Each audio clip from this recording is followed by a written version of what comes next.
You're listening to Music Tectonics.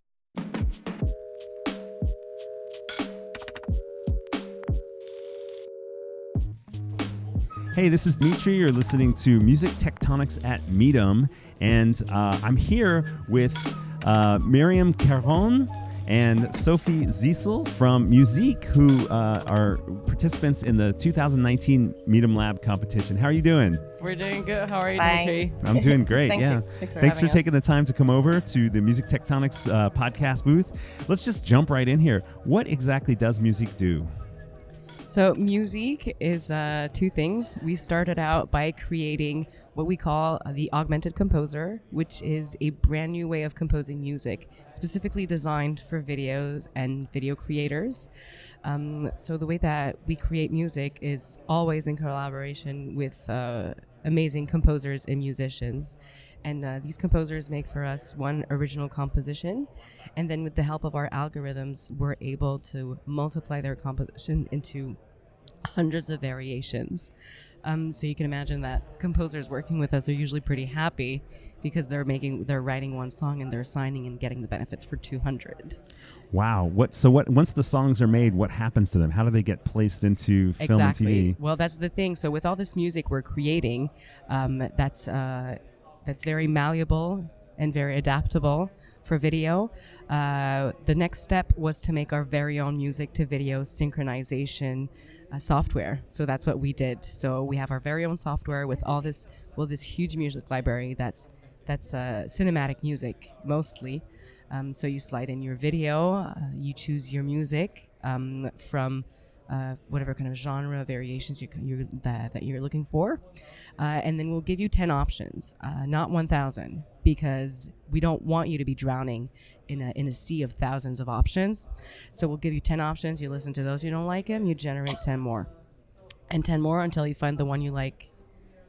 And then, so once you find the one you like, you click the magic button, which is the synchronize button, and the music is actually recalculated for your video. So you get your own very unique music specifically adapted to your video with a real beginning, middle, ending, and even a climax. So if there's something happening, like in your video, somebody's jumping off a cliff, you want, maybe your violin to go boom at that time, and then it does that.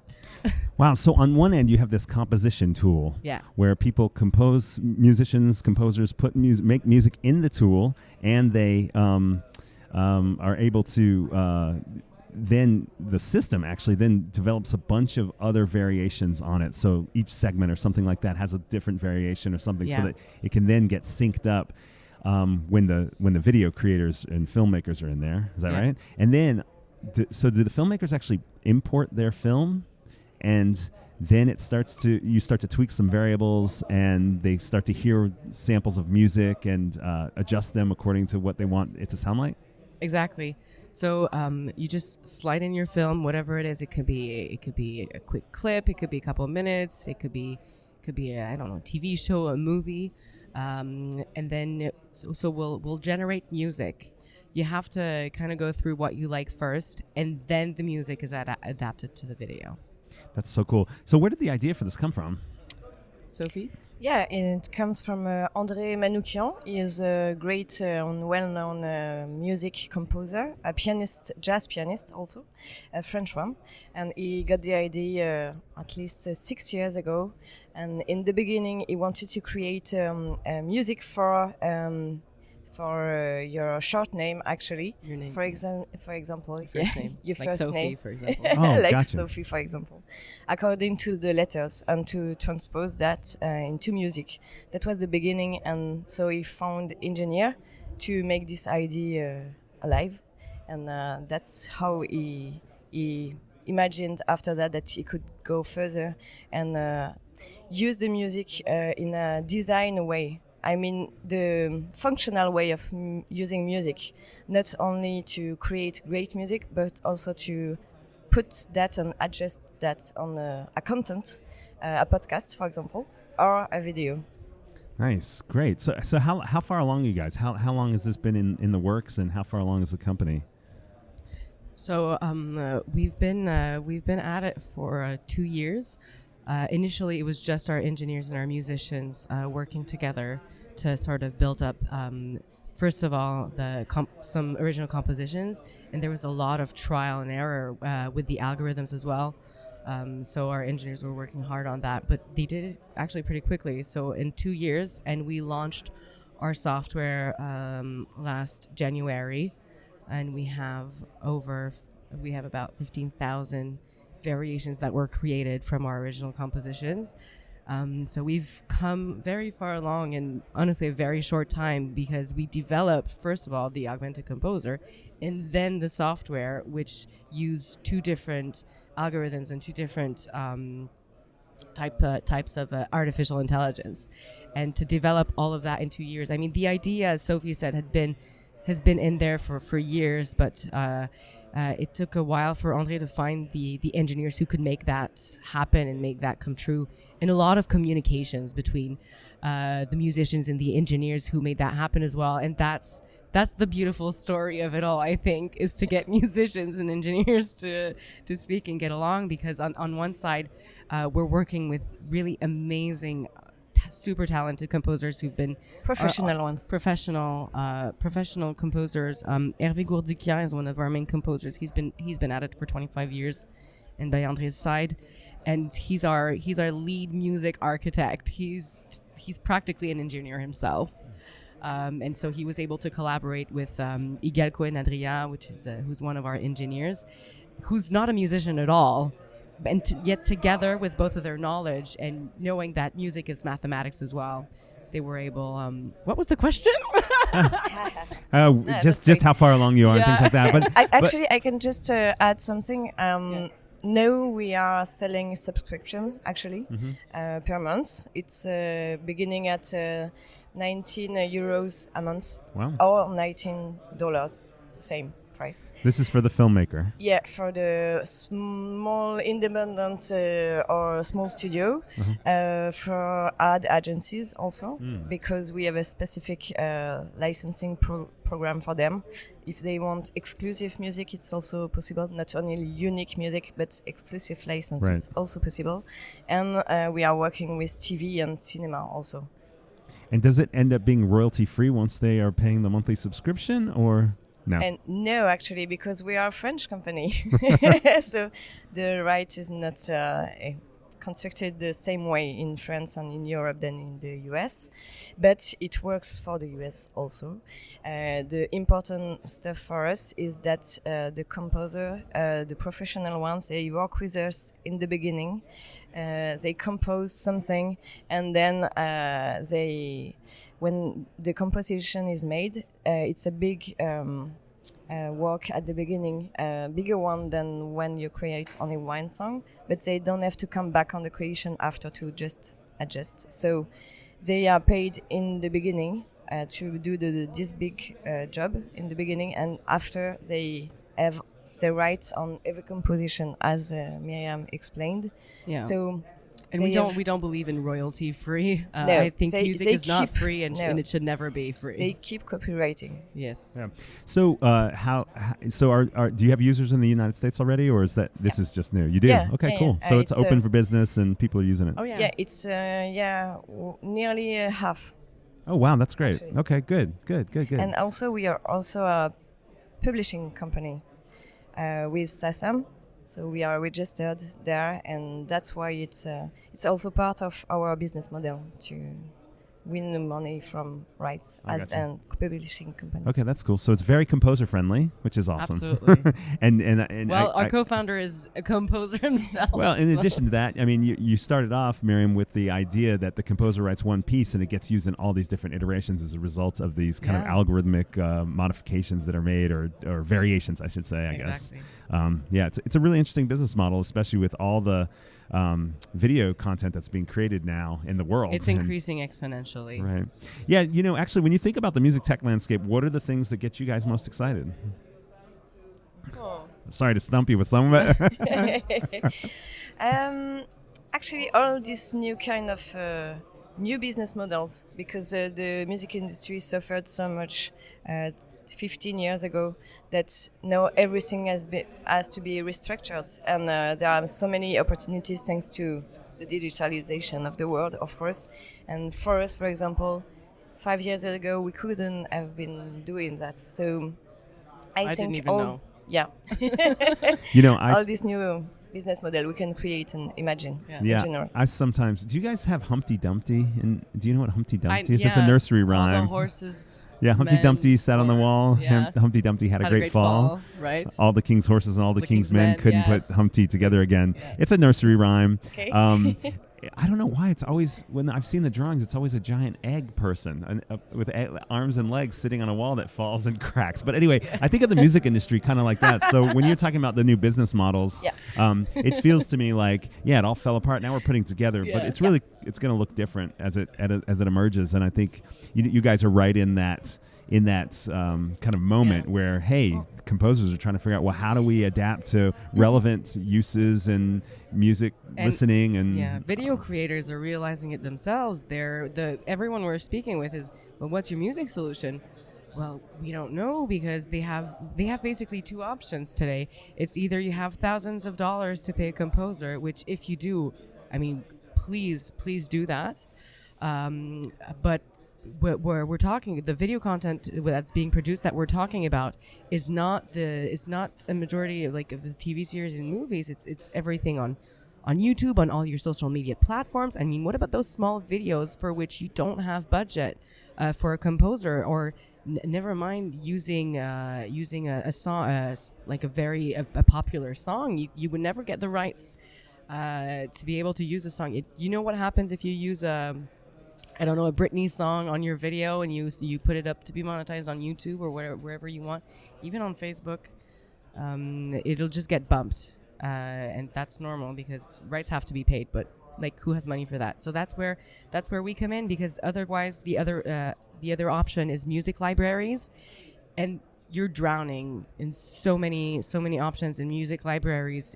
You don't know where to where to start to find your music. That's why we're also working on a brand new, we're calling it tagification, I guess, like the way that you're tagging. The search function inside search function the app of music. So we're working really hard on that as well, to develop something that's way more friendly, to make music easier to find. Yeah, because actually we are proposing a service for people who are not professional in the music industry and not usually in the video task also.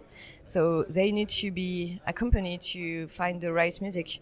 I used to work for audio DNAs for brands. During 6 years, we created exclusive music for brands, and I was never asked to create rock music. I was asked to create human being music, positive music, blue music, blue music, expressing music. Something actually.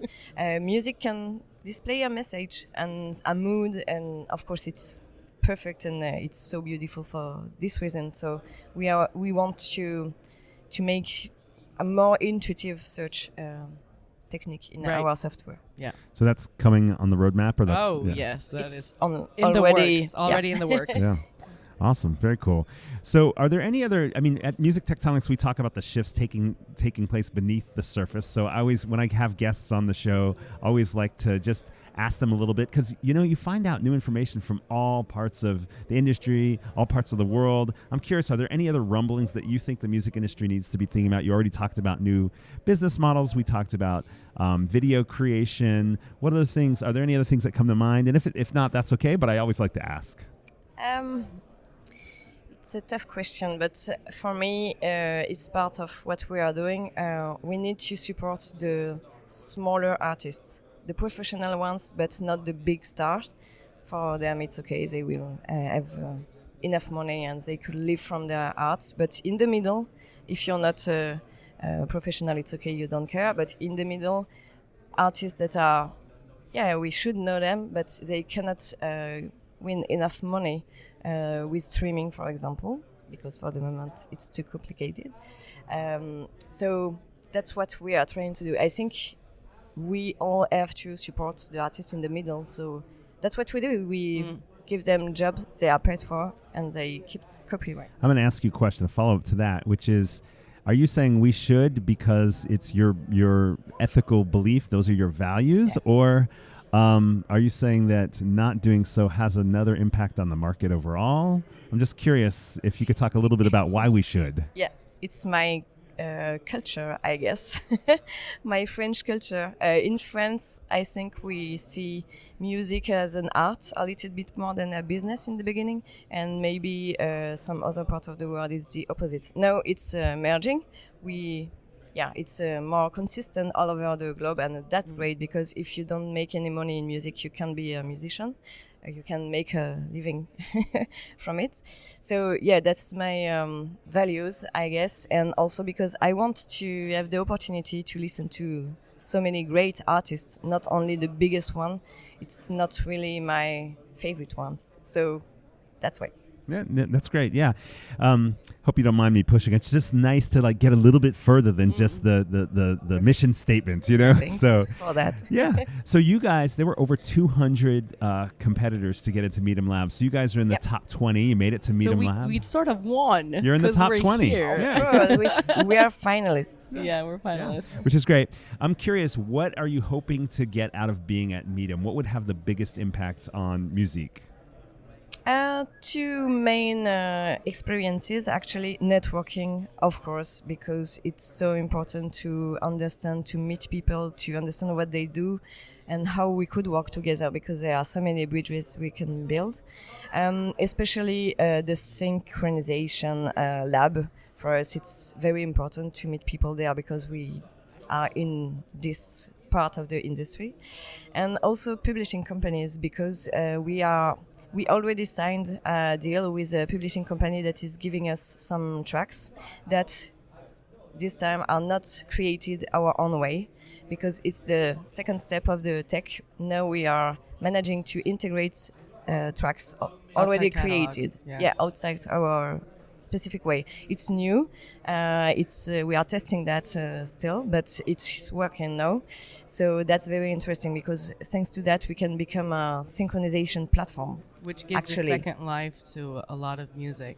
Yeah, exactly. So it's interesting because I imagine that with the composition tool that there were certain elements that made sense for the AI algorithms. The way that it was created, I assumed it could be extracted in certain ways so that it could be recombined in new ways. Exactly. But if you ingest existing tracks, you don't necessarily have, maybe it's the stems, maybe it's even more granular elements of the music. So I'm surprised to hear it actually, and intrigued. That's the that's the miracle actually. It works a little bit differently. I can't tell you how because it's a secret sauce. I could tell you, but then no, I don't want exactly. to. Sorry, that didn't sound very French.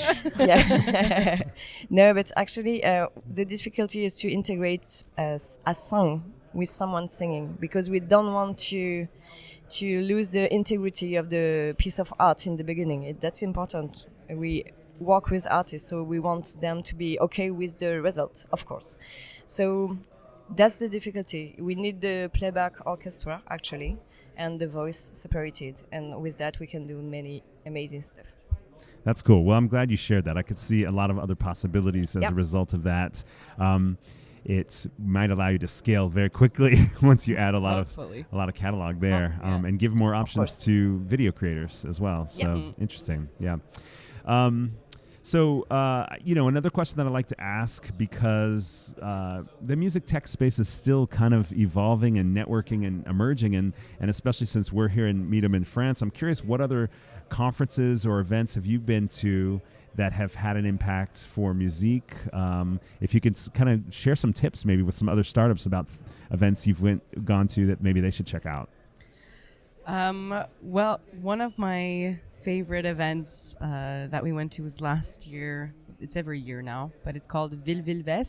It's in Norway, and there's so many music tech conferences, and I think the fun ones and the most interesting ones are the ones that combine both conference and music festival, because you get to just discover so much more. So it's all business during the day and party at night. But so Viva Tech, as I said, it's in Bergen in Norway, and we just got to discover so many amazing Norwegian artists. I'm like, I didn't know there was so much talent up there, and just to be there and the way it's organized, it's super friendly. I mean, I would, if you're looking for a conference / music festival, I think Ville de Vest is how to say this? It's in French we say it's a taille humaine. It's human size. You know, it's not too big. And then you make all these discoveries, and that's amazing. Cool, awesome. Sophie, do you have one that you kind of want to throw out in the mix? Yeah, I do actually. We were on Viva Technology, Viva Tech, we say in France. It's the biggest reunion of tech companies, not only music tech, but tech companies in Europe, actually. It's organized by a well-known journal in France and an advertising company, actually. And there are so many people and great startups there and great big companies also that are accompanying the startups. And we had the pleasure to be there, and we met so many people. We made, I think, 70 pitch and demo in 2 days. Why so few? Sounds like a bit of work. That was a lot of work. We were exhausted, but it was amazing. We met so many investors because we are making our second fundraising at that time, actually. And so many people who tried new customers. So that was great. Yeah. And the tech part is very important in what we do also. So that was great. And then there must be some film and TV or some video creation opportunities out there too. I know in the U.S. there's a Sync Summit, which is a smaller one that we've been to New York. And in New York, they also do stuff in LA. But there's other ones too, the Guild of Music Supervisors, things like that too. So you've got two sides to kind of talk to in that, which is kind of interesting as well. Yeah. Cool. Well, this has been fun. Thank you so much for taking your time out of your Midem to come talk with us. Congratulations on getting the Midemlab. It's awesome. The product looks really great. I got to see the demo, and I love the variables that the video creator gets to tweak. I didn't get to see the composition side so much, but looks super useful. So Myriam Caron and Sophie Ziessel with Muzeek, MUZEEK.co to find it, right? Getmuzeek.com. Sorry, getmuzeek.com. Are there two domains, or it's the other side? Our latest. Okay, gotcha. Domain, Getmuzeek.com. GETMUZEEK.com. Excellent. All right, thanks so much. Have a good rest of your Midem, and hopefully we'll see you at one of these events soon. Enjoy. Thanks. All right. Thanks so much for listening to Music Tectonics. Make sure to hit the subscribe button on your favorite podcasting service, and check out musictectonics.com to keep up to date on the podcast, our blog, and also to learn more about our conference that takes place in Los Angeles, October 28th and 29th. We'll be back with more from Music Tectonics at Midem soon, so stay tuned. You're listening to Music Tectonics.